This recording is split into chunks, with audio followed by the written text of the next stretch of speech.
das ondas que estão rugindo, querendo sempre me destruir. Mas olhando pra Jesus que morreu na dura cruz, meu socorro vem nele. Com meu Jesus, lá no céu irei morar, juntamente com os anjos, aleluia. Com Jesus vou habitar. Com meu Jesus, lá no céu irei morar, juntamente com os anjos, aleluia. Com Jesus vou habitar.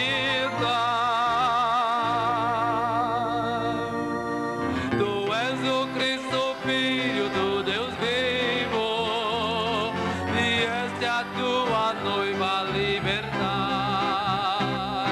vencendo o inimigo, audaz e altivo, a salvação mandaste proclamar. Tu és o Cristo, Filho do Deus vivo, vieste a tua noiva libertar, vencendo o inimigo, audaz e altivo, a salvação mandaste proclamar. A Igreja Universal tão gloriosa, da qual Deus é o sábio construtor, firmada tem suas bases poderosas, na rocha eterna do Salvador.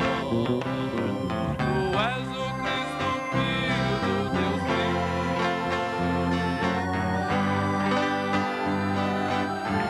sendo o inimigo audaz e altivo,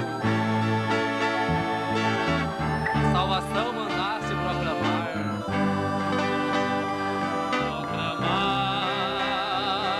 Tu és o Cristo, Filho do Deus vivo, vieste a tua noiva libertar, vencendo o inimigo, audaz e altivo, a salvação mandaste proclamar. E deste fundamento inabalável vai marcha a Igreja de Jesus, falando do poder incomparável do sangue que foi na cruz. Sou um soldado, não vivo ao léu, meu comandante mora lá no céu. Eu tenho paz, sou triunfante, só cumpro ordens do meu comandante. Vitória eu tenho, e sei a espada usar. Eu venço a batalha, Jesus é o meu general. Como um soldado vivo a lutar, minha bandeira sempre está de pé, bandeira viva de paz e amor. Minha bandeira é Cristo Senhor. Vitória, sei a espada usar. Eu venço a batalha, Jesus é o meu general. Vitória,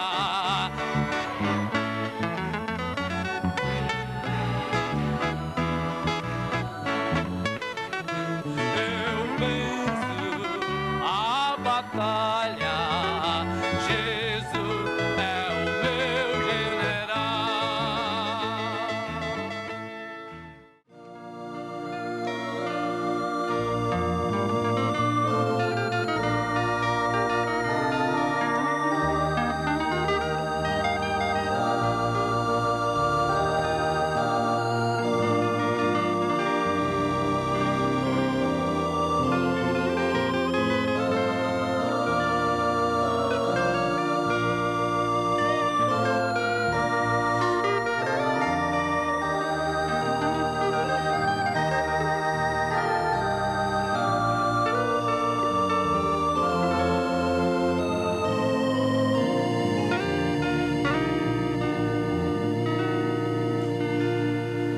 o Senhor Jesus nos dê uma boa reunião. Amém?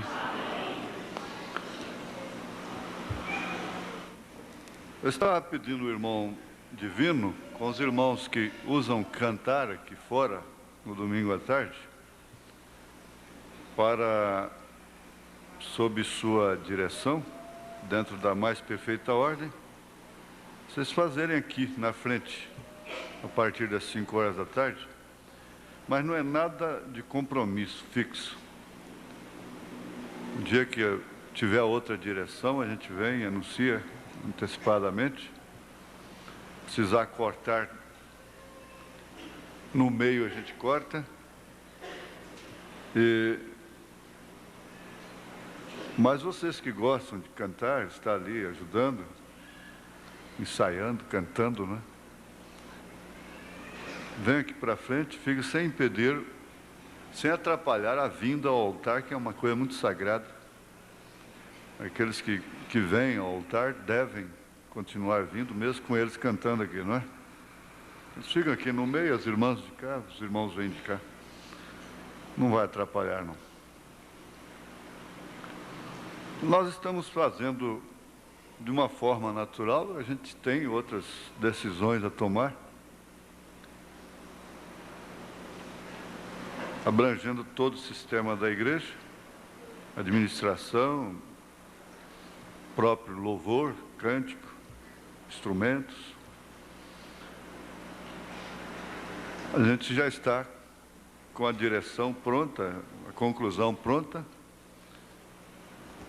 apenas aguardando a hora certa para sentarmos e tomarmos várias decisões, quem sabe chegando até, né? até nós, né? Na hora certa. Então, nós estamos sempre achando que temos de acertar, de melhorar. E às vezes, quando a festa está boa mesmo, é que você deve tomar a decisão, né? Então é quando tudo está bem mesmo, sem deixar nenhuma sombra. É assim, quando tudo está bem é que deve consertar, né? Consertar, acertar. Sua casa está tudo bem, é bom você começar a vigiar e orar mais ainda, né?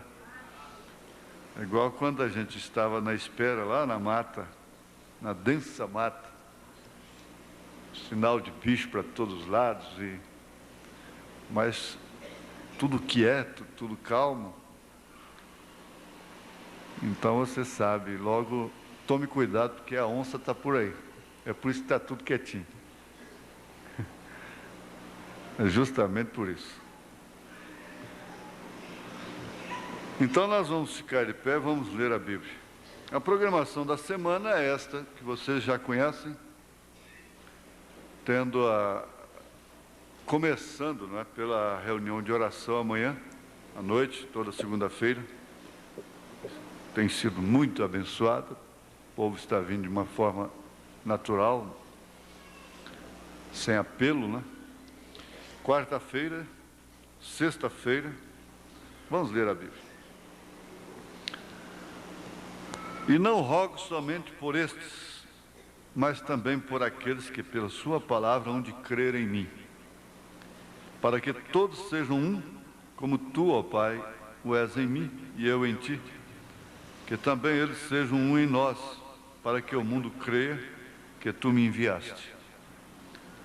Senhor, nós te pedimos mais uma vez aceitar a nossa gratidão por estarmos aqui. Ninguém cuide que isso seja menos do que um grande privilégio, poder estar na tua casa, para ouvir a tua palavra, para prestar culto ao Senhor, adoração a ti, em espírito e em verdade. Não importa o que somos nós, importa aquilo que nós cremos. Nós cremos que o Senhor é Deus verdadeiro. Cremos que o Senhor é puro. Cremos na verdade, na honestidade, em tudo que é honesto, tudo que é verdadeiro, tudo que é correto. Isso é que nós cremos. Por isso pedimos a Ti, Senhor, nos sustente nesta graça, em nome de Jesus Cristo. Amém, Senhor. Amém. Assentai-vos. Marido, mulher e a roseira. Às vezes o homem trata o carro melhor do que trata a mulher. O revólver, uma arma de estimação, tem muito mais valor do que a mulher. O canivete, o terno, aquele terno especial de linho, aquele terno branco, linho 120. E se aparecer uma mancha nele, a roupa branca tem que ser guardada debaixo de roupa preta. Sabia disso? O preto protege o branco, para não manchar. Um saco plástico de preto protege o branco para não manchar. Branco mancha muito, preto não. Mas é isso, então aquele enjoo, aquele cuidado com a roupa mais do que com a mulher. E armas, espingarda, e se enferrujar um pouquinho, pronto, a mulher que paga o pato. Casa e outras coisas. Mas nesse caso era a roseira. O marido não dava confiança para a mulher, mas era só para a roseira. E aquele cuidado extremo com a roseira. Extremo mesmo. A mulher começou a ficar até com ciúmes. E um dia ele apanhou a mulher rezando. Oh, minha Nossa Senhora, faça com que ele me trate pelo menos igual ele trata a roseira. Não é para rir, mas é engraçado. Minha Nossa Senhora, faça com que ele me trate pelo menos como ele trata a roseira. E ele foi ouvindo ela orar daquele jeito, rezando daquele jeito, por várias vezes. O filho falou: mulher, vem cá, vamos lá para o córrego, tira a roupa. Que é isso, Manuel? Você nunca fez isso? Tira a roupa. Vou te tratar igualzinho eu trato a roseira. A roseira é uma vaca. Lá ele estava com a raspadeira, carrapaticida, uma série de coisas assim. Começou a raspar o lombo dela, né? Cabelo e tudo. Entra na água aí, vamos. Vou te raspar, vou aplicar carrapaticida para tirar esses piolhos de sua cabeça. Está cheia de piolho. Tirar esse mau cheiro seu. Como é que a roseira não fede igual você? Então, já que você não pode se cuidar de si mesmo, eu vou cuidar agora, então. Vou. Nossa Senhora ouviu sua oração, sua reza. Não, Manuel, não faz isso não, pode deixar. Eu vou fazer sabão agora, eu vou tratar da minha cabeça, eu vou ficar igual a roseira. Ah, você vai ficar igual a roseira, então tá bem. Quer dizer que você agora vai se aciar, não é? Irmãos, às vezes isso tem um sentido muito profundo. Nós queremos que Deus trate conosco como Ele trata com a natureza. Ele cuida da natureza. Jesus disse para olhar os lírios dos campos, as aves dos céus. É relativo. Certo asseio, certas medidas, somos nós quem temos de tomar. Você já pensou uma mulher adulta ter que ser asseada pelo marido? Não tem cabimento.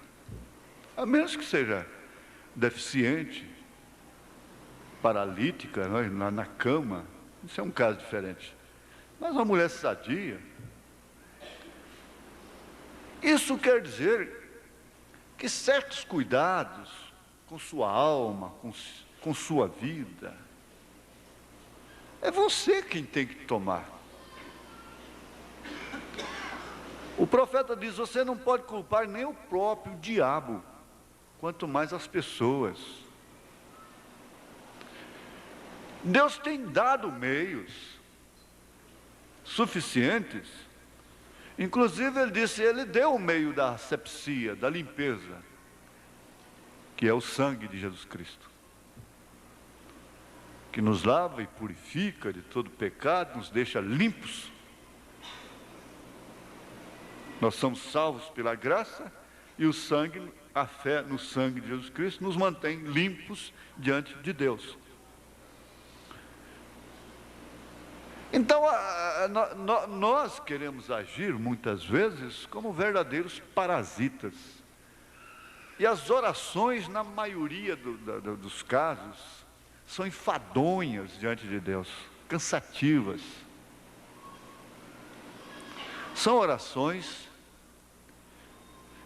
de quem ainda não tomou uma plena consciência de seus próprios deveres, de suas próprias possibilidades, de manter-se numa posição que a pessoa pode, como humano, se manter diante de Deus. Tem uma que não pode, não dá conta. Eu sustento aquilo, que você dá conta de ser batista, você dá conta de ser presbiteriano, ser assembleiano, ser católico, tudo isso de uma maneira perfeita, mas na mensagem não. A mensagem não. É impossível para o homem. Sempre a mensagem do dia foi impossível para o homem, mas é possível para Deus. Então vale a pena lembrar de Jesus, lá junto ao túmulo de Lázaro, quando ele disse: tirai a pedra.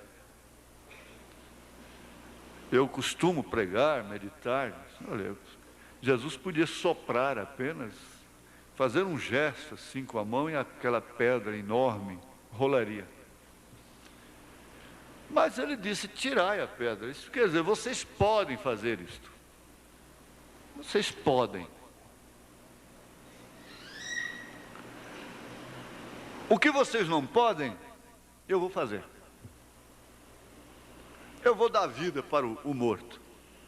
Agora, tirar a pedra vocês podem. Como vocês puderam colocá-lo lá dentro? Com bom senso. Deve-se sepultar a quem morreu. Isso é lógico, é natural. É plenamente racional.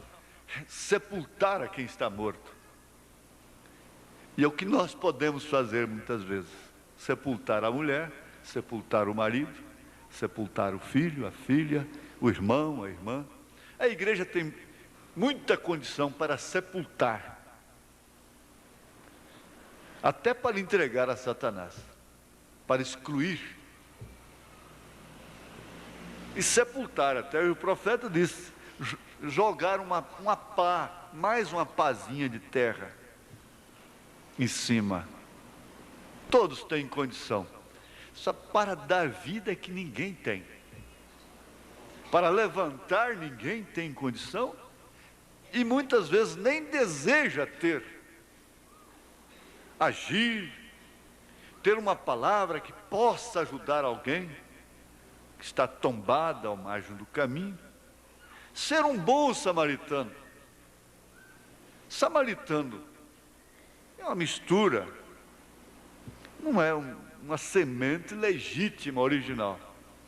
É uma mistura de gentil com judeu. Samaritano. Fazer aquilo que o sacerdote deveria ter feito, o levita deveria ter feito. Mas o samaritano é quem fez. O bom samaritano. Tinha pelo menos vinho, azeite, ir ali e tratar daquelas feridas e levá-lo para completar o seu tratamento, onde tinha mais recurso, onde tinham mais condição que ele não tinha. Então Jesus louvou a atitude daquele bom samaritano e diga: faça a mesma coisa com o seu próximo. Mas nós podemos fazer muito bem: enterrar, sepultar, apedrejar, executar. Sempre a lei pôde fazer isso. A religião tem condição para fazer isso. Agora, dar vida, não. Isso é só Jesus, né? Então, tirai a pedra. Tome o banho. Tire os piolhos. Então, o esposo terá prazer com essa esposa. Tire esse espírito de charamingação, aquela oração charamingada, aquela oração que parece mais uma murmuração, uma lamentação, uma queixa. Tira tudo isso, os reclames, e tenha ousadia para entrar no santuário, no santíssimo lugar, pelo vivo e santo sangue do Cordeiro. Não há nenhuma pessoa que entre naquele lugar e que volte sendo a mesma.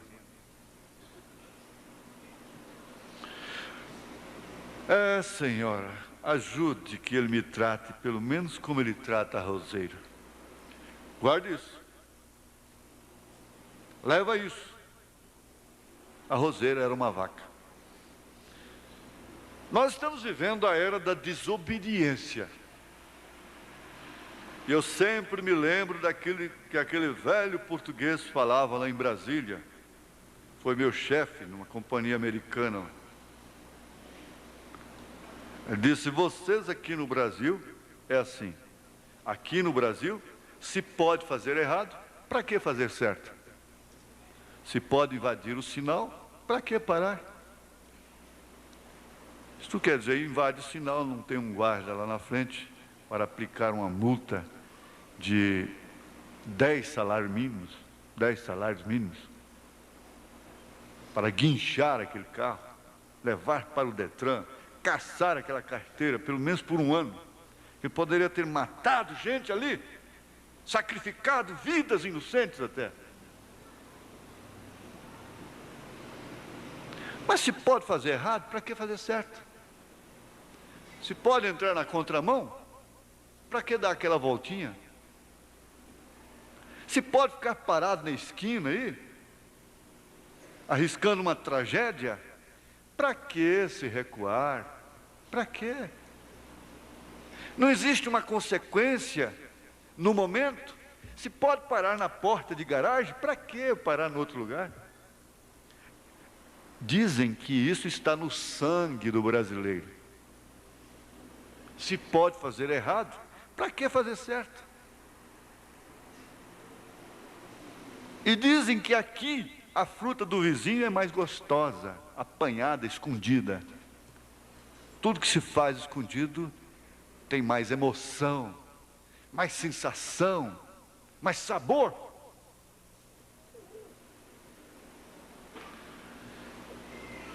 Mas essa é a era da desobediência.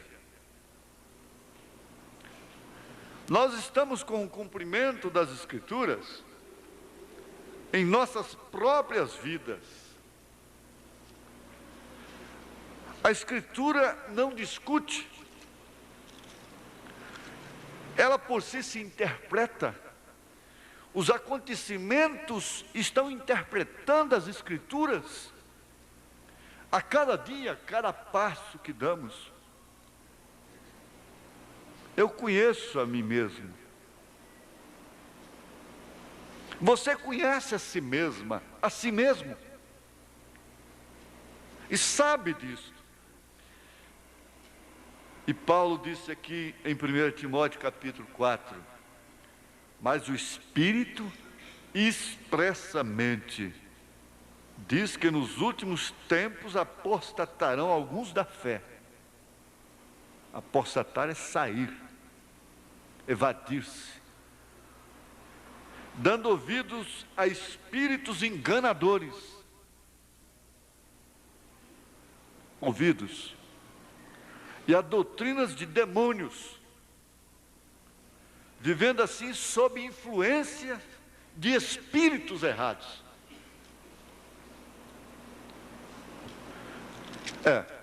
Aqui na carta, na segunda carta a Timóteo, capítulo 13, ele diz: sabe, porém, isto, que nos últimos dias sobrevirão tempos trabalhosos. Nos últimos dias, tempos trabalhosos. Porque haverá homens amantes de si mesmos. Amantes. Um casal amante. Isso quer dizer, aquele casal que não é casado e convive. São amantes. Mas o homem se tornando amante de si mesmo. Isto quer dizer, em promiscuidade consigo próprio, com seu próprio espírito. Tornando-se um verdadeiro coito de imundície.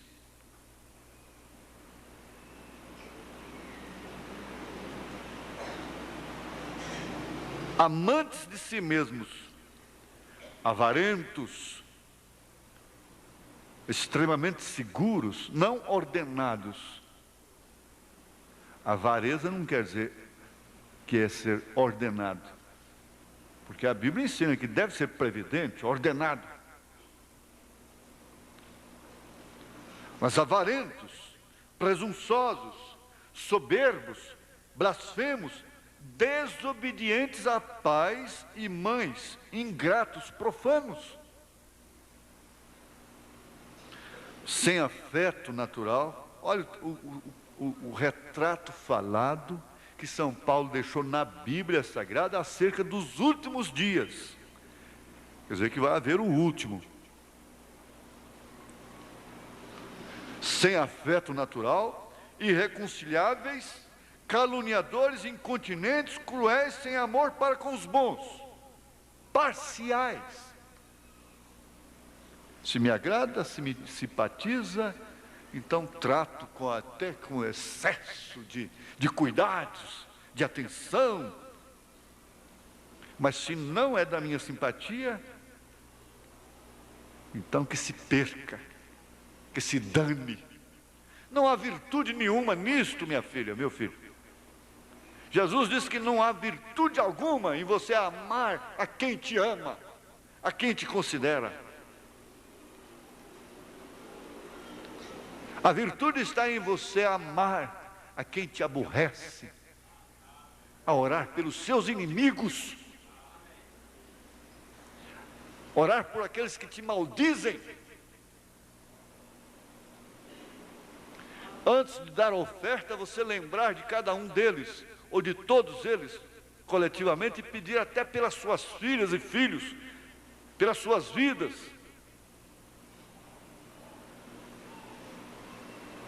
Não há virtude alguma em ter paciência e suportar aqueles que nos suportam, aqueles que nos recompensam. Por isso que Jesus disse: você dê para quem não tem condição de retribuir a você. E chegou a dizer: quando você convidar alguém para um banquete, convide os pobres, os aleijados, os cegos, os mudos, aqueles que não têm condição de retribuir. Agora, isso não se aplica somente a uma mesa cheia de torta, de empada, de macarrão, macarronada, de frango e coisas assim. Não.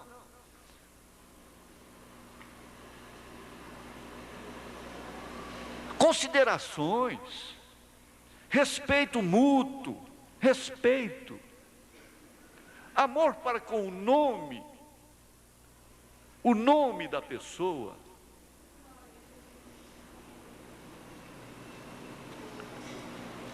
Agora você só dedica isso a quem te retribui, quem tem condição moral, espiritual, tem nível para retribuir a você. Jesus disse: não há nenhuma virtude nisso. Ele disse: os fariseus hipócritas fazem o mesmo.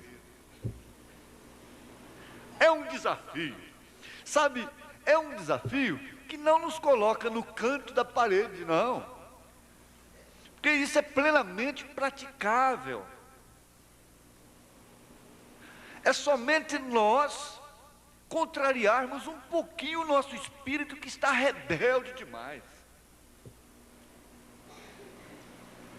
Quando o nosso espírito se coloca rebelde, irmãos, nós ficamos igual aquele cavalo. O irmão Nathanael Johnson fez menção aqui, o irmão Branham pregou aquilo. Que aquele jockey, aquele peão para nós aqui, aquele peão manso, amoroso, queria tratar aquele cavalo bem, mas ele não aceitava, não tinha jeito. E ele, com toda a mansidão, agindo com ele de uma forma mansa, mas ele estava rebelde, ele estava gordo. Cavalo de invernada fica rebelde. Aqueles que sabem da criação de cavalo, sabem. Cavalo manso até, mas solta na invernada, ele engorda. Fica de anca larga. Então ele fica rebelde. Fica espirituoso, como dizem lá o pessoal do campo, não é? E aquele cavalo não queria o bom trato. Então o proprietário disse: vamos mudar de jockey agora, de peão. E trouxe aquele peão matador. E agora então aquele peão montou naquele cavalo com duas esporas, né? Calçado de esporas das mais pontiagudas. É um homem que não cai do arreio. Uma chibata na mão. Então o pau comeu entre as orelhas, na anca, em todos os lugares, espora no vazio, na costela, sangrando, e o bicho urrando até que parou de pular.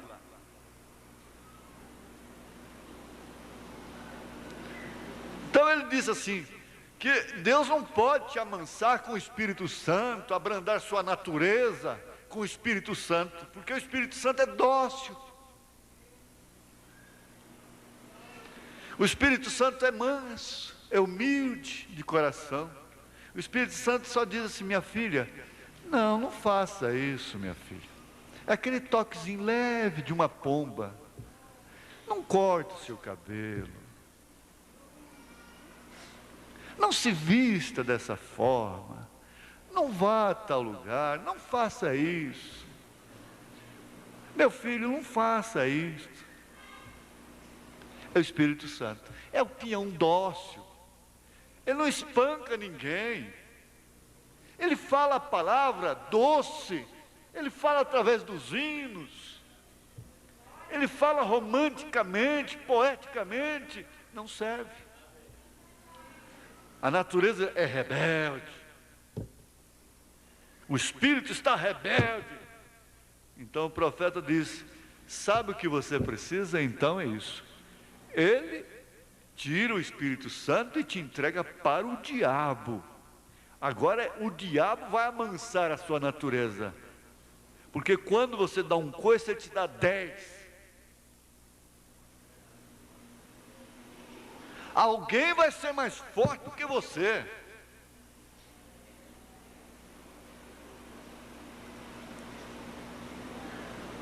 Agora, a teimosia não é de Deus. Eu não conheço um homem mais teimoso do que eu. E minha mãe me bateu muitas vezes. Eu me lembro uma vez que quase toda a cidade do interior, naquela época, quase toda essa tinha a casinha da roda. Irmã Anitta, está lembrado? Minha irmã, Ana Maria, não sei se ela está aqui. Está lembrada da casinha da roda. É onde tem a roda e que a gente tinha o que fazer, não é? Era ralar mandioca e fazer farinha, porque farinha, dizia meu avô, aumenta, esfria, sustenta. Então toda casa tinha que ter farinha, não é? E tinha a casinha da roda, ralar mandioca. Mas de vez em quando nós tínhamos que morar na casinha da roda, eu, minha mãe e minha irmã.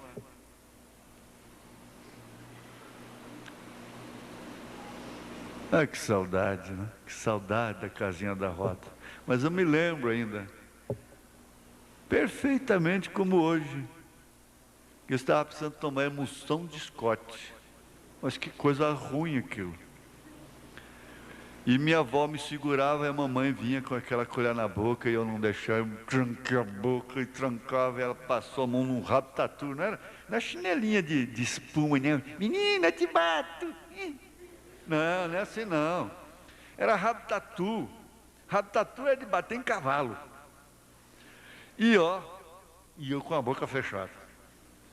No fim, a vovó chorando. A vovó era aquela cordeira, né? Disse, Maria, não faz isso não, você vai matar o menino. Eu não tomei. Não tomei. Não tomei. Morria, mas não tomava. Mas como disse, perdida foi as que ela errou, né? De vez em quando ela errava, um e pegava nela, e eu achava bom.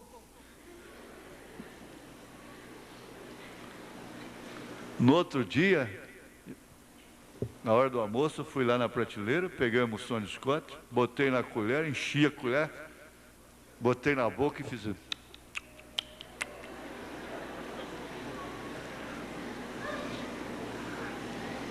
O milagre demora, mas vem. Como diz, hoje eu tomo, porque eu não quero tomar outra daquela de ontem, né? Mas hoje eu tomo. E sabe o que acontece? Nós só fazemos é complicar a situação para nós, dificultar. Só isso. Você complica a situação. Você complica a sua vida. O profeta diz que nós chegamos a crer que não somos ovelhas, que o nosso espírito fica tão rebelde. Isso foi na mensagem final, né? Ele disse isso. E o nosso espírito chega a ficar tão rebelde que nós admitimos que não somos ovelhas. Agora, que benefício traz esse tipo de coisa? Doenças, animosidade, essa natureza ranzina só traz peso para si e para todos que cercam. Então nós deveríamos estar agora enciumados da roseira? Com ciúmes da roseira? Por que que Deus às vezes faz mais cura lá para os nativos, para os pagãos, e mesmo até no mundo pentecostal denominacional? É porque Deus não tem que exigir dele, não vai exigir deles o que exige de nós. O homem não podia entender que aquela vaca de estima podia banhar-se a si mesma e ter cuidado consigo mesma. O vaqueiro tem que ter um certo cuidado com o gado. Mas a sua mulher não tinha razão de viver piolenta, suja, fedendo.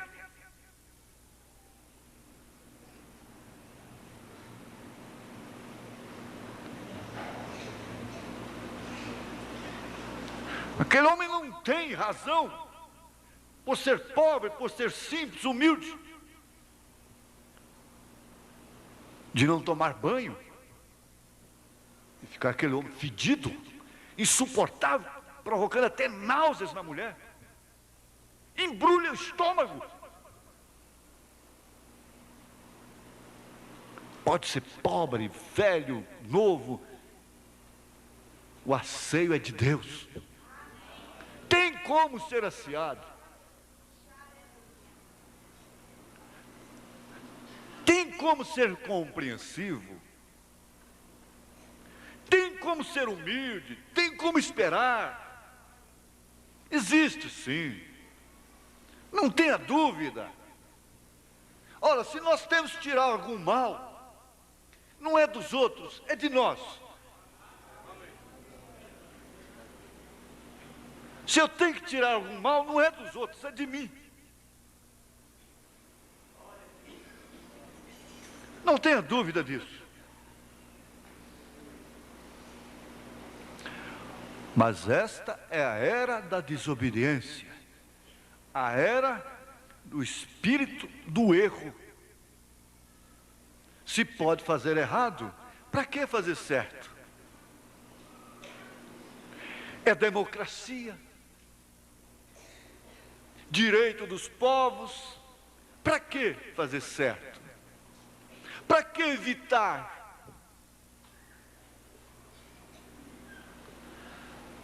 Esta é a era da mãe solteira, com todo respeito.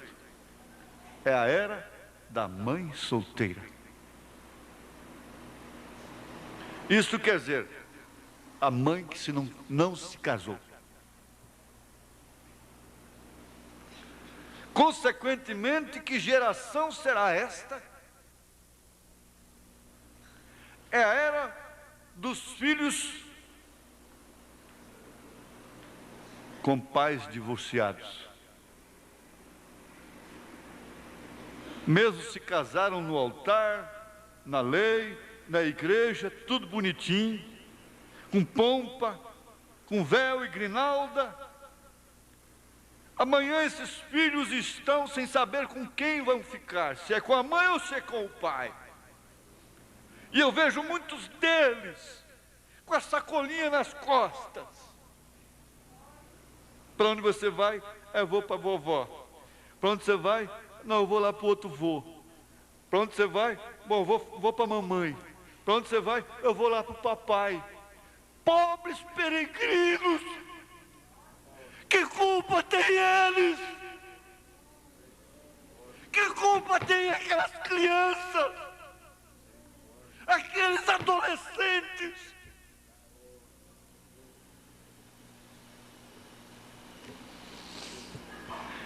Eles chegam a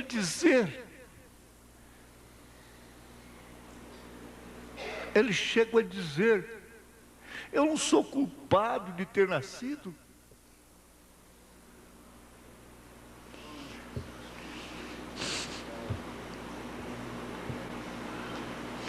O que tem de adolescente, de criança sem pai, sem mãe, com pai e mãe vivo? Mas por quê? Dureza do coração dela, dureza do coração dele. É o mal da era. Às vezes a pobre coitada não quer daquele jeito, a pobre coitada está sofrendo amargamente, mas não tem como, é o espírito da era.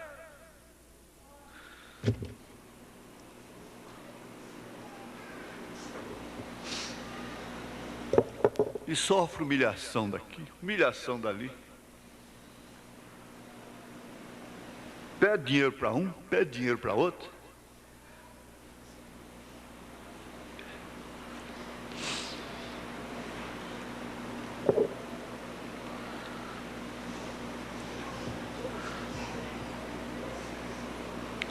Agora nós acabamos de ouvir na fita do irmão Branham,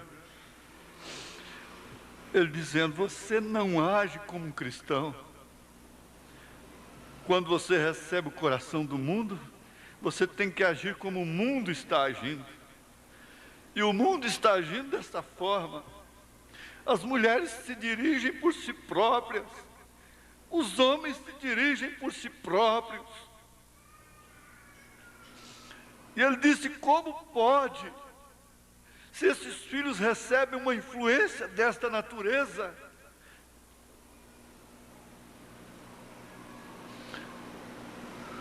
o que será a próxima geração? Eu estou com um tratado aqui que disse: a moça viu tanta desgraça entre o seu pai e sua mãe, que ela disse: casamento, eu não quero nunca na minha vida. Se casamento é isso que eu vi do meu pai e de minha mãe desde que eu entendo por gente, eu não quero essa desgraça na minha vida.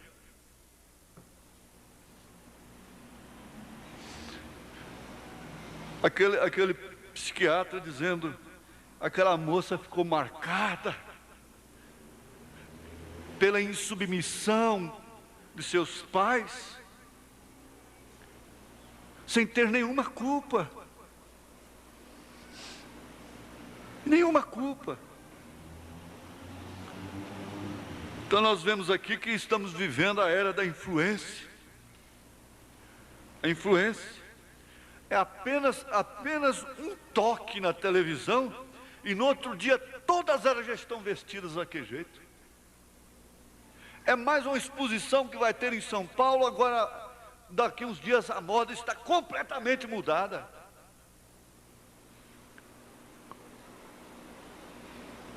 O diabo não tem que falar dia e noite para pôr uma roupinha numa mulher. Basta alguém que traga aquela influência e pronto. Ele disse: oxalá que a igreja estivesse sob a influência de Cristo, das mulheres cristãs, da igreja primitiva, como o mundo está sob a influência do mundo, como o mundo obedece.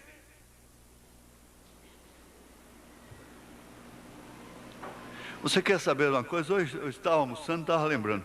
Se a Bíblia dissesse assim: toda mulher deve ter o cabelo cortado, seus lábios devem ser pintados de vermelho, suas unhas devem ser pintadas de vermelho, ela tem que usar calças esportes ou shorts. Se a Bíblia dissesse, elas estariam usando ao contrário. Elas não pintariam, elas não cortariam seus cabelos, porque o Espírito é contrário às Escrituras.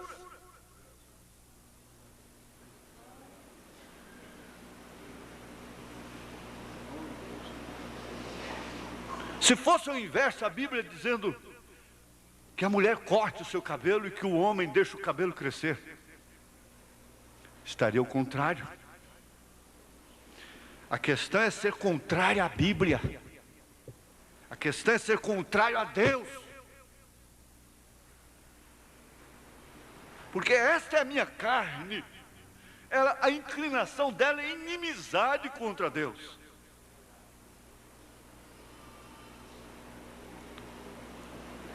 É igual certas naturezas, como eu conheço. Se você quiser que um homem não ponha um terno preto, você falar para ele botar o terno preto. Fala para ele: põe aquele terno preto hoje. Aí ele põe o branco.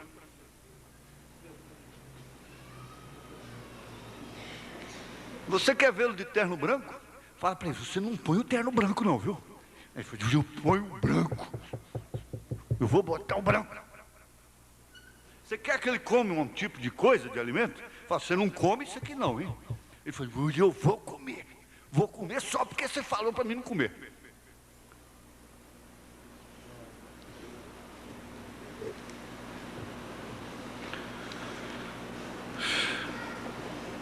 Aqui, na mensagem influência, eu esqueci dos hinos, né? Não, vamos deixar por último, né?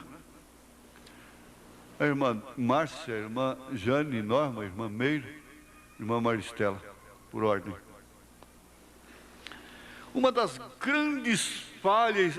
falhas em nossos dias hoje.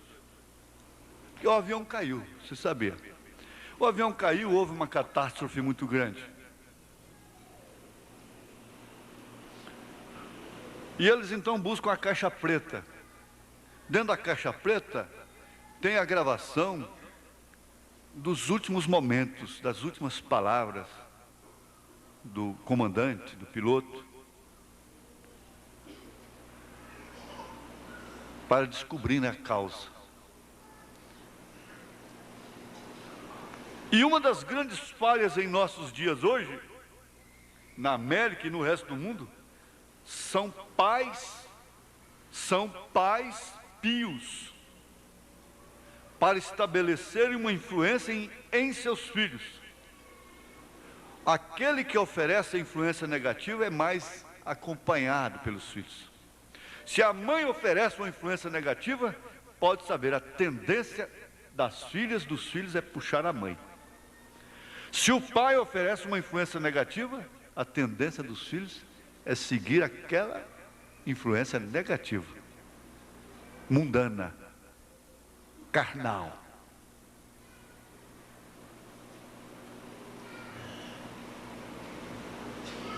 Não tenha dúvida, a influência a partir do parágrafo 25.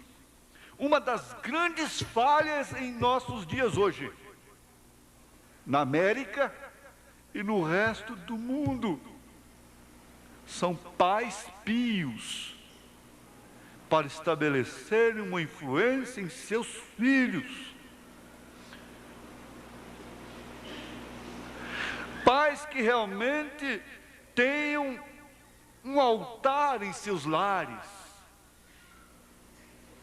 que tenham um lugar de respeito, de reverência dentro de casa, onde esse lugar especial, cada lugar tem, cada nação tem sua capital, cada estado tem sua capital.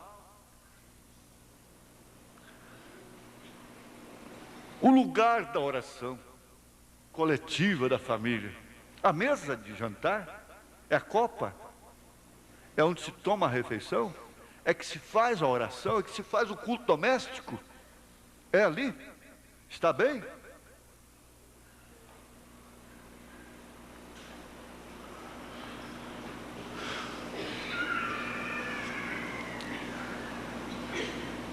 Os pais destes dias se afastaram dos princípios da Escritura. Essa é a grande causa do grande acidente.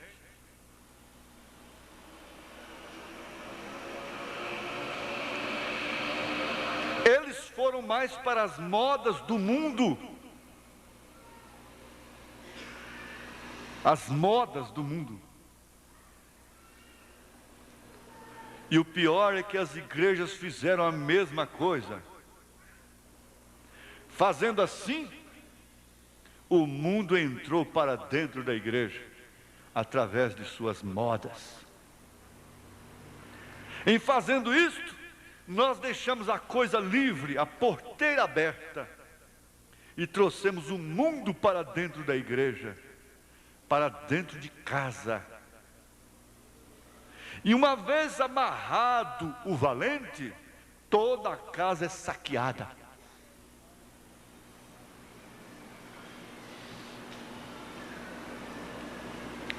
Gente, por que às vezes nós vemos famílias criadas na igreja,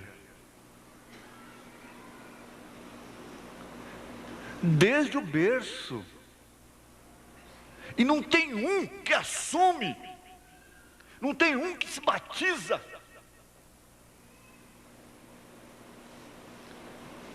não tem um que toma comunhão?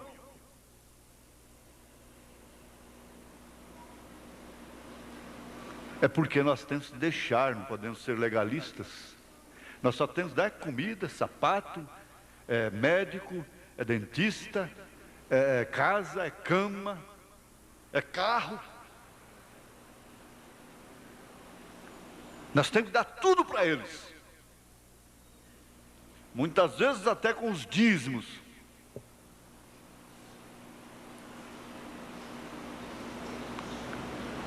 E os filhos de Eli estavam comendo o melhor bife. Por isso ele quebrou o pescoço.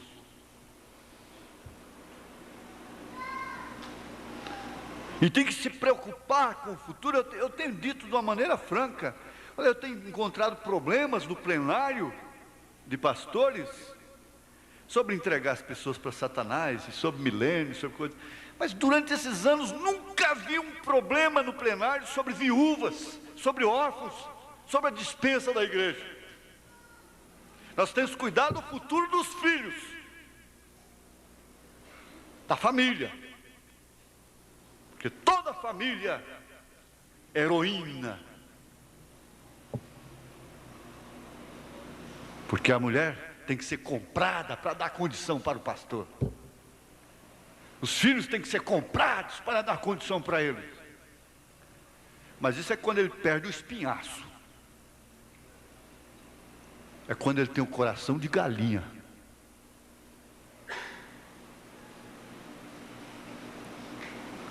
Essa é a condição. Essa é a causa, meus irmãos.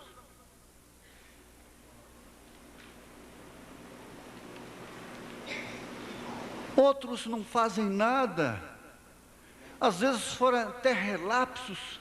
Outros nem querem seus filhos na igreja. Eles vêm, se batizam e assumem. Meu Deus, o que é isto? O que está acontecendo? É que a quem mais é dado, mais é exigido.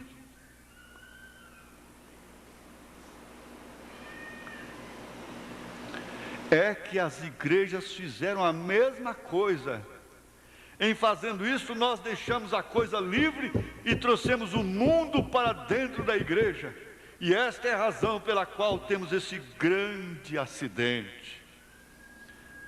Se eu disser isto aqui respeitavelmente diante desses jovens, a razão de termos tantas máscaras, gente mascarada, tal como chamam, e mau caráter, muito disto é por influência da vida familiar, em sua tenra idade, quando eles ainda não podiam determinar o que eles deveriam fazer, que dias deveriam vir à igreja. No entanto, seus pais já relaxaram o leme e deixaram que tão cedo, tão novinhos, eles decidissem por si mesmos que dia vir à igreja.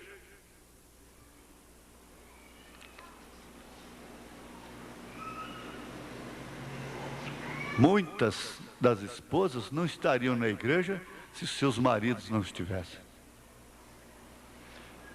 Muitas.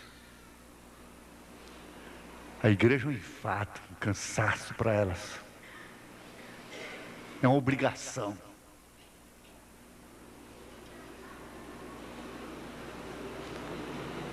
Muitos deles estão na igreja por obrigação. O que está acontecendo? Vocês que são livres, vocês jovens, que rompem com pais incrédulos. Agora há pouco, hoje mesmo eu vi, eu devia ter pedido ao irmão Isaías para filmar para nós, hoje de manhã. Vendo, as moças se encantam com o bebê. Bebezinho, é coisinha cheirosinha, bonitinha, mas aqui está todo borrado, e que suja o vestido da mãe, como eu vi hoje ali, no tanque. E aquela mãe não veio trazida aqui por pai, puxada pelo cabresto, não. Jovem ainda, bonita, linda. Veio para a igreja com seus próprios pés. E isso, Satanás. Vocês meninas, meninos que têm seus pais crentes, zelosos, deem glória a Deus. Deem glória a Deus. Honrem os seus pais e suas mães. Não se julguem marcados pelo destino. Que coisa, que peso, minha mãe, meu pai ser da igreja. Não, que graça, Que privilégio, que glória! Gente, nós analisamos assim, mas nós sabemos que o peso está muito grande sobre as mães, sobre os pais, sobre os ministros, sobre suas esposas, sobre os diáconos, sobre todo mundo. O peso está grande.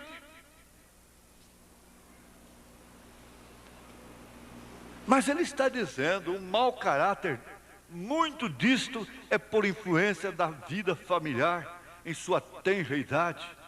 Eu ainda acredito nisto, que instrua a criança no caminho que deve andar, e mesmo depois de velha, não se desviará dele. Isso é a Bíblia que diz. Agora, ele nos fala, dizendo assim, que aqueles jovens foram destruídos, mortos por uma ursa, porque ouviram seus pais em casa comentando a respeito de Eliseu, desrespeitando a Eliseu.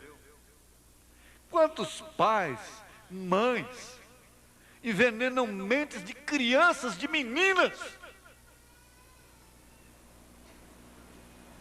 ensinam a desrespeitar os nomes, as pessoas, porque elas não têm freio na língua, conversa tudo na vista de filhos. E o profeta diz que isso é uma desgraça para a família. Nós temos aqui o caso de Uzias. Eu não vou entrar nessa parte, eu vou deixar. Nós vamos parar. Nós estamos com o suficiente. Nós temos o suficiente. Aqui na visão de Patmos, nós teríamos aqui um bom tempo acerca da voz, porque se pode ouvir todo tipo de voz. Portanto, a sua voz, a voz de Deus, ficou rara. E não se pode distingui-la a menos que seja seu filho. Porque uma voz, uma vez comandada, forma essa unidade que Jesus pediu aqui. Então, um pelotão que está sob o comando de um sargento, de um comandante, todo escuta uma voz, e sob aquela voz, em marcha, em cadência, vira para a esquerda, para a direita, dá meia volta, para, descansa, tudo sob a mesma voz. Mas se houvesse ali várias vozes, vários comandos ao mesmo tempo, aqueles soldados não saberiam a quem obedecer. Então, para controlar esta situação, para que você possa tomar posse da verdadeira orientação de Deus, ele disse: você terá que ficar ali até distinguir a sua voz. E quando você ouvir a sua voz, não importe o que ele tenha dito, obedeça. Obedeça, somente isto. Não importa o quanto isto vai te custar, obedeça. E você verá como você será recompensada, será recompensado. Então ele disse: veja Ruth recompensada, porque ela tinha a voz de Deus através de Noemi. Era a igreja ortodoxa que lhe falava, que lhe orientava. Mas quando você começa a ouvir a voz da avó, a voz da mãe, a voz da tia, a voz da prima, a voz da amiga, a voz da vizinha, então por fim você não sabe mais o que fazer.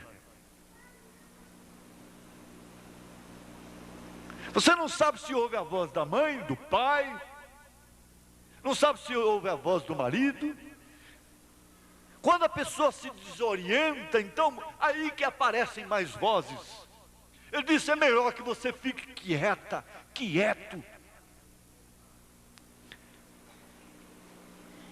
Ali, até você distinguir, essa é sua voz. Então ele disse: quando a sua voz vem,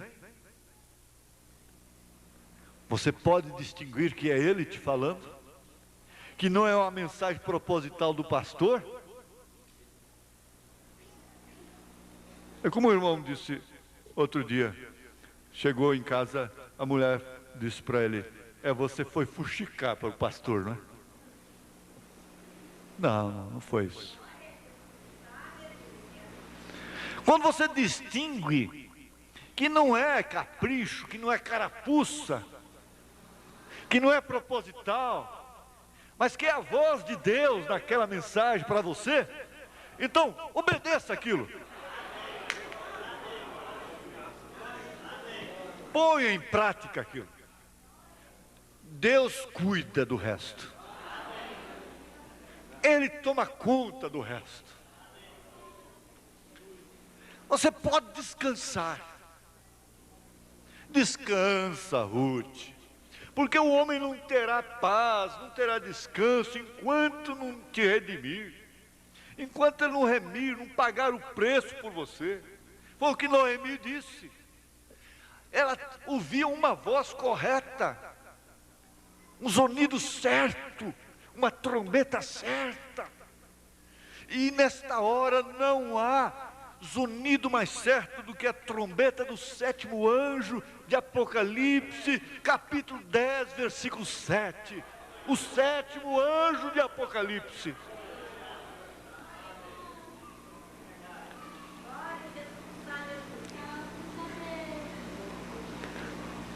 Você sabe, deixa de obedecer, deixa de atender essa voz. Você vai aparecer com um galo na cabeça, se não com a cabeça rachada. Pare com essa juventude irresponsável, inconsequente. Deixe de viver essa moça parecendo uma barata, descabiciada, tonta, irresponsável. Esse rapaz irresponsável. Pare com isso.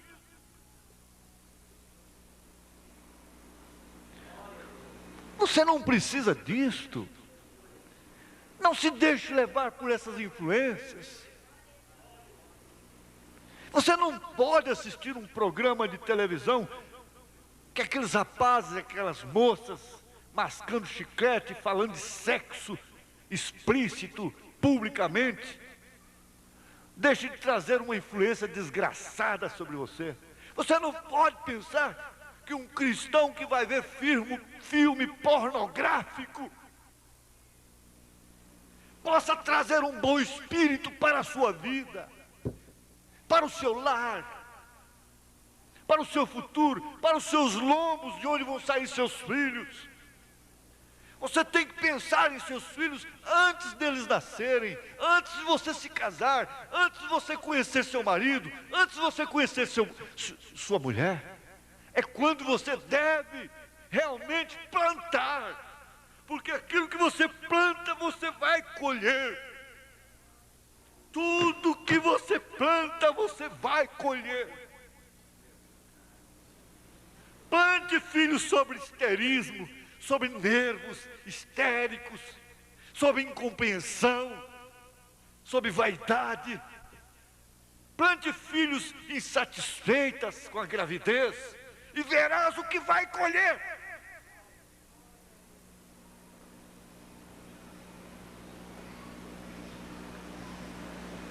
Uma mãe, antes de ter um filho, deveria estar desejando como Ana estava desejando aquele filho. Deveria estar no templo, porque os dias são maus.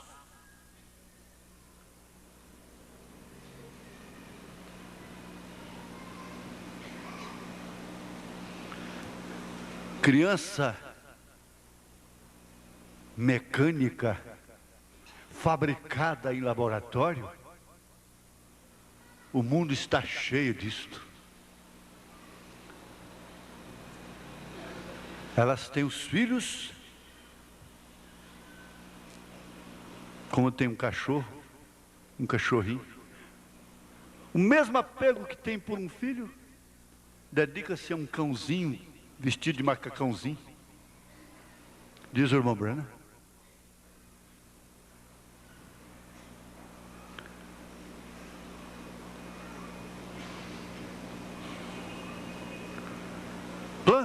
Plante um filho.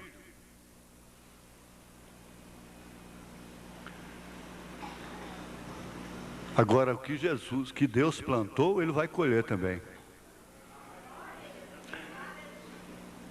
Vós sois a lavoura de Deus. E Ele plantou um filho nesta igreja. Ele plantou o seu filho, a sua semente em você. Portanto, Ele vai colher. É certo que nenhum lavrador leva a terra para o celeiro. A terra é muito boa, sem ela não tem semente, não tem espiga. Mas ele colhe a espiga e deixa a terra lá. A terra fica. É a semente que vai para o celeiro. Tu és pó, e em pó has de tornar. Tu és terra, e em terra has de tornar. E o sangue e a carne não é do reino de Deus. Mas Ele vai tirar essa espiga, essa alma que Ele plantou dentro desse corpo. Você é uma filha de Deus. Você é um filho de Deus. E por que vacilar? Por que temer? Vamos para regiões celestiais, não é, irmã Márcia? Vamos para as regiões celestiais. Como que é ir para regiões celestiais?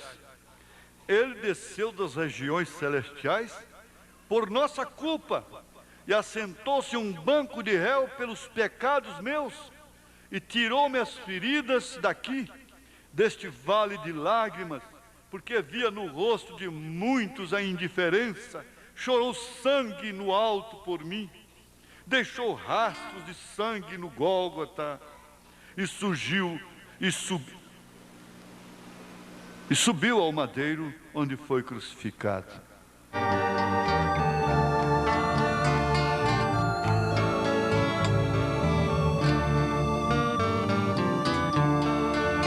Ele desceu das regiões celestiais por minha culpa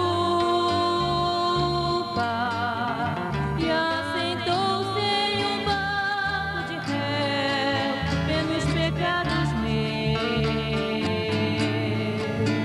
Ele tirou-me das feridas aqui, deste vale de lágrimas, porque via no rosto de muitos a indiferença.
depois de coragem, irmão, vem o grande amigo, com a irmã Meire, e depois logo, irmã Maristela, já o verbo era Deus. Portanto, você já fica em fila, por favor. Agora, eu não uso, francamente, eu já fiz demais, possivelmente ainda farei, mas a chamada de altar deve ser uma exigência da própria pessoa, um desejo da própria pessoa. Quando se trata de um caso assim, de suplicar misericórdia, quando se trata de uma decisão espiritual e que aquela decisão, sendo pública, vem ajudar a pessoa de uma maneira efetiva. Mas isso quem só pode julgar é a própria pessoa. Então o profeta disse: eu não creio em chamada de altar. E eu sempre pensei assim também. As pessoas que ficam na igreja e que procuram a gente voluntariamente, espontaneamente, sem apelo, são diferentes. Naquela hora da emoção, todo mundo vem à frente às vezes. É claro, não é uma regra, todos eles, muitos deles, grande parte deles permanecem. Então, se o seu coração, se você está achando que vir aqui à frente possa te ajudar a vencer, a você ter mais coragem. Eu sei perfeitamente, irmãos. Nós sabemos que está errado, nós não queremos, mas fazemos.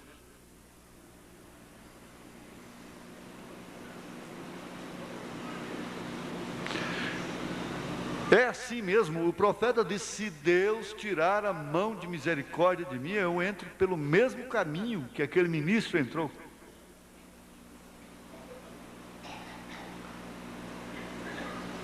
Então, se vir aqui à frente ajuda alguém a vencer realmente, enquanto os irmãos cantam, né? As irmãs cantam, você pode vir aqui à frente. Não aqueles que atendem qualquer chamada de vir ao altar, não são esses, não. Eu estou falando de casos especiais. De casos especiais, de decisões definidas. Só Deus falou comigo e eu acho que minha vinda aqui na frente tem um sentido muito especial para mim nesta noite. Então eu estou aqui na frente para isso. Amém. Mais um pouquinho, a jornada findará. Mais um pouquinho. Só mais um pouquinho, né, irmã Jane? Amém. Mais um pouquinho e a jornada findará. Coragem, irmã, é fim dos tempos, breve Cristo voltará. Coragem, irmã,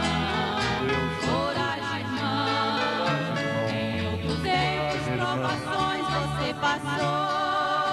Até aqui o Senhor te ajudou.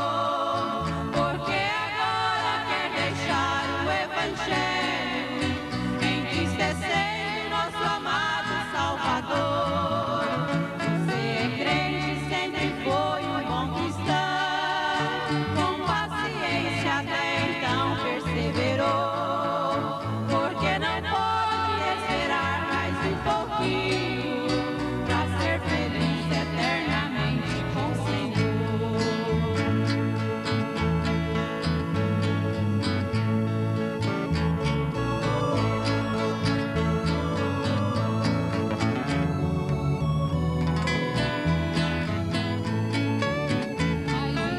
E a jornada findará.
abençoou. Porque às vezes você pensa e até fala: diante de Deus, Cristo me abandonou.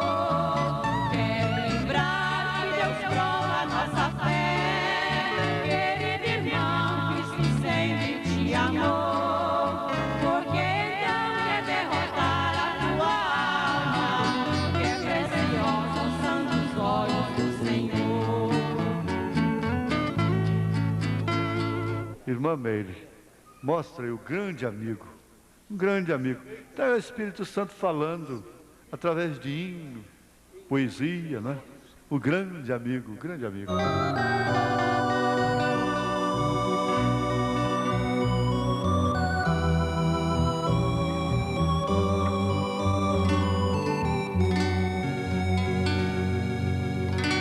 Um grande amigo não deixa o outro passar.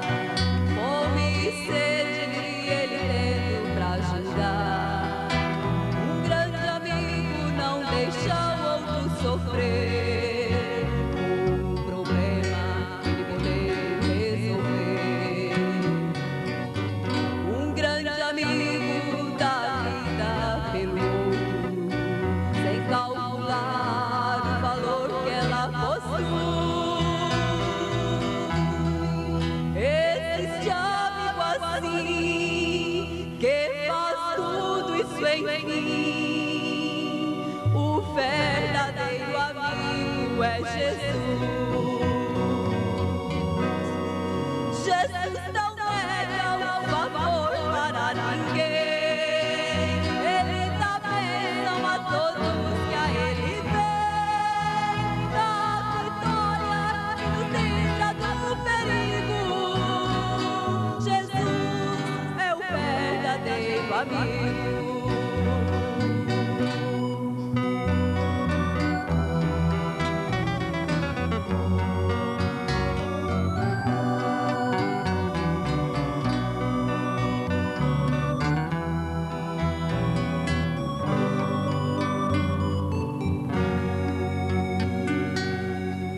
Um grande amigo não deixa o outro gemer.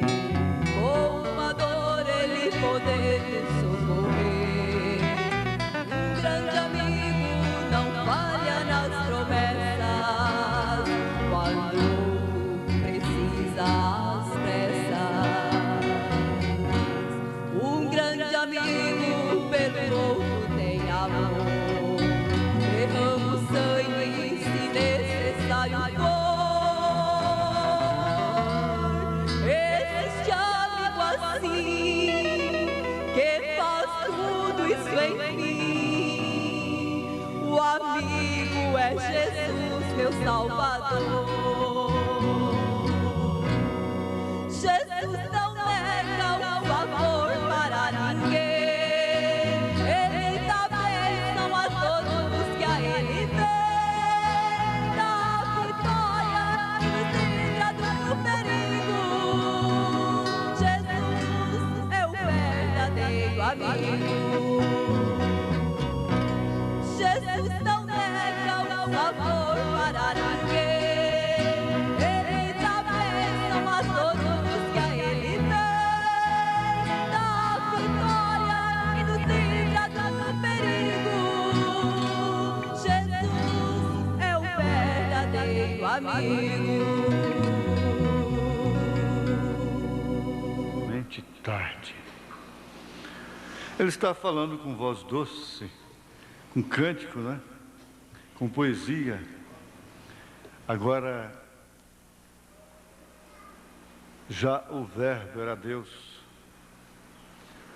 E aqui ele diz: propôs em seu coração que ele não pecaria contra Deus. E ele ficou constantemente com a palavra diante de si, pois esta é a única maneira que você tem para não pecar contra Deus. Esta é a razão pela qual ele disse: eu não me abalarei, porque tudo que ele fazia ele tinha a palavra diante de si. Se você não pode obrigar a ninguém a obedecer, ninguém também pode obrigar a você a desobedecer. Ninguém. Nem marido, nem mulher, nem mãe, nem pai, nem filho. Ninguém tem o direito de te obrigar a desobedecer. Você não pode obrigar os seus filhos a obedecerem, mas por sua vez, eles também não podem obrigar a vocês, os pais, se sujeitarem a seus espíritos.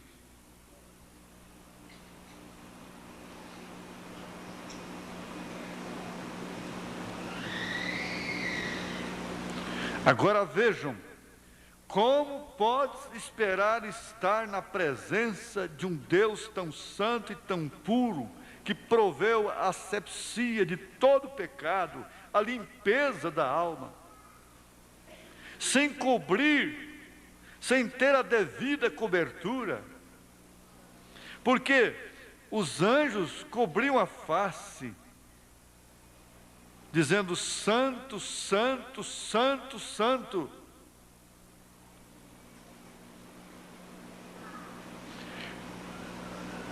Vamos tomar secundariamente, eles tinham 2 coberturas de asas sobre seus pés. O que aquilo significa? Humildade em sua presença. Esta é uma coisa difícil para um homem que galga uma posição aqui na terra. É ser humilde, é cobrir os seus pés. Esta é uma coisa difícil para o jovem, para a bela moça, que tem a infortúnia de ser bonita. Pesa essa grande carga sobre ela de ser bonita. Esta é uma coisa difícil para o rapaz adolescente, que é popular na escola, uma estrela no basquetebol. Oh, jovem, como Deus poderia te usar, se tão somente permitisse que Ele o fizesse. Jovem garota, você em sua fina beleza, com a aparência de pequena rainha que Deus lhe deu, por que você não usa esta influência para o reino de Deus? Para o que Deus te deu isto, essa virtude do caráter feminino. Use-o desta forma, você está destinado a sair bem, então. Você não tem que obrigatoriamente sair mal. Porém, qualquer outro caminho, qualquer outra maneira, você falhará. Isso poderá te custar muito, muito caro. Uma falha pode custar um acidente fatal. Deus fez a você e ninguém mais pode preencher aquele lugar. Você deve ser desta maneira. Agora, sejam humildes, humildes em sua presença. Sejam humildes. Ante a fraqueza dos outros também.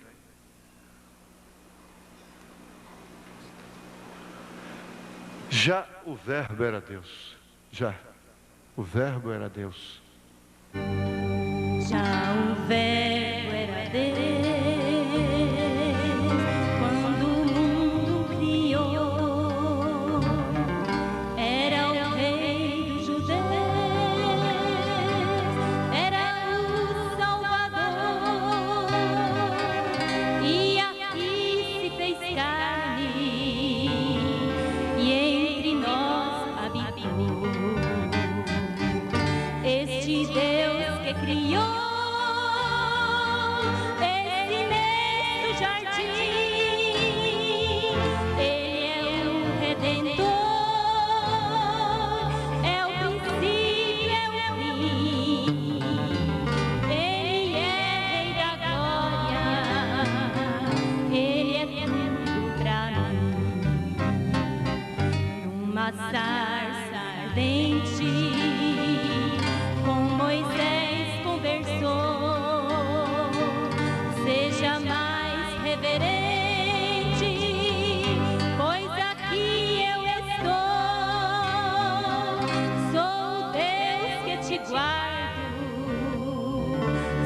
seu libertador.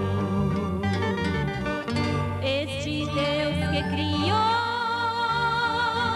esse imenso jardim, Ele é o Redentor, é o princípio, é o fim.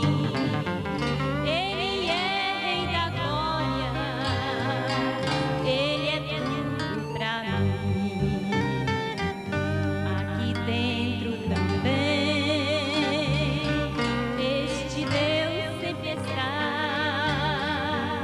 Este lugar é santo, vamos nos comportar.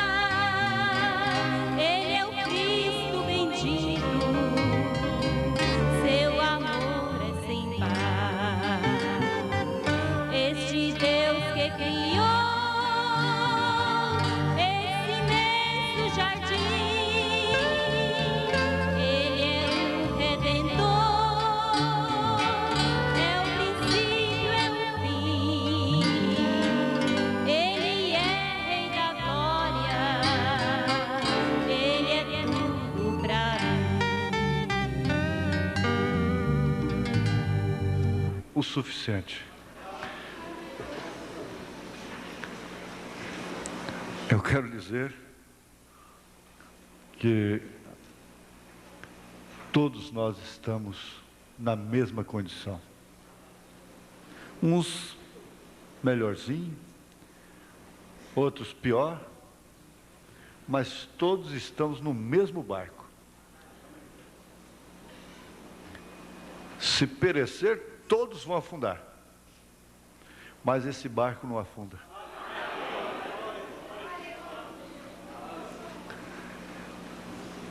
Disto eu estou certo.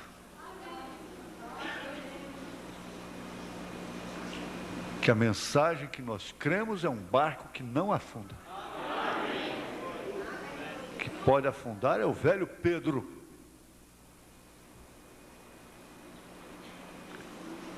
Mas Jesus não afunda. Aleluia. Glória a Deus. Então, irmão, volta estimulado. Agora, não esqueça da roseira. Não te esqueças da roseira. Nunca mais. Faz o seguinte, não é quando você vê uma vaca, não. Quando você vê um pé de rosa, uma roseira, aí você lembra da história.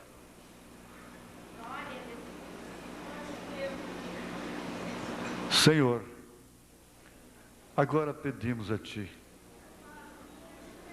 certos de que cada um recebeu a recompensa de ter vindo aqui. Sabemos que para muitos não é tão fácil. É muito difícil vir a um culto. Custa às vezes até pão da boca.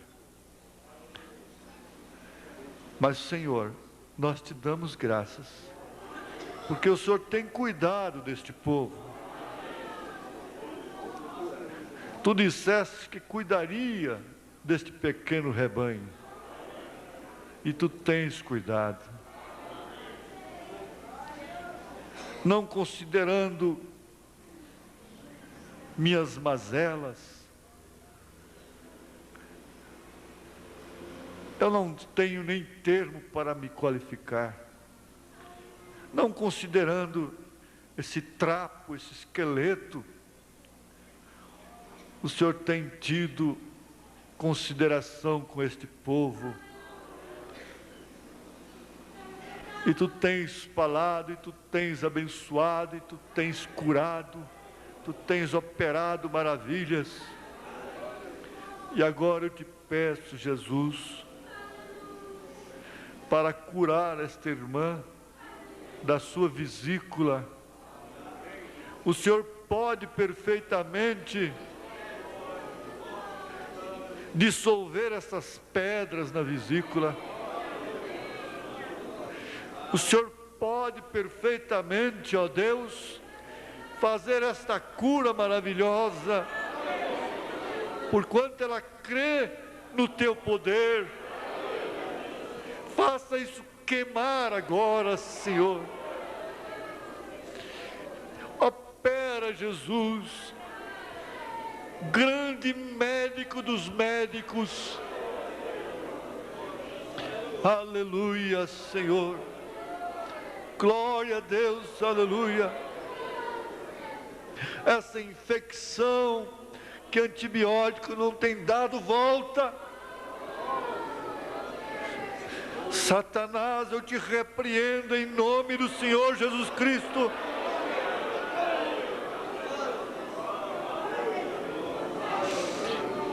Aleluia. Nós estamos vivendo numa hora em que as mentes estão ficando fracas. As pessoas estão se esgotando tanto que às vezes não suportam determinadas vozes, determinadas caras. Senhor, alivia esta mente, recompõe esses neurônios, estas células, ó Pai. Aleluia, Senhor. Glória a Ti, Senhor Jesus. E o fogo de Deus passe nesse lugar, queimando doenças, queimando enfermidades em todos os corpos, sinusite maligna, epilepsia, seja o que for, desmaios, vermes, germes e bactérias do mal. Nós unanimemente estamos contra vocês nesta hora, no nome do Filho de Deus, no nome de Jesus Cristo, pelo sangue de Jesus Cristo. Aleluia! Saia em nome de Jesus. Aleluia! Abre, Senhor, as portas dos céus, da alegria da salvação, ó Pai.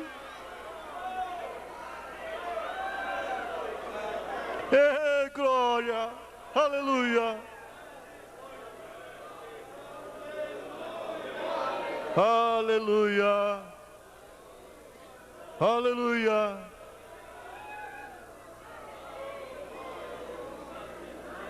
Aleluia.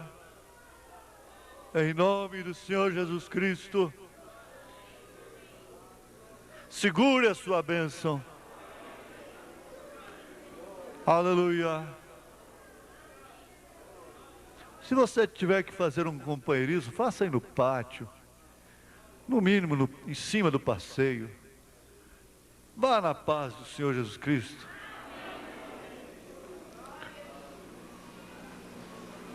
Abençoe um ao outro. Isso, irmã, canta um hino de saída.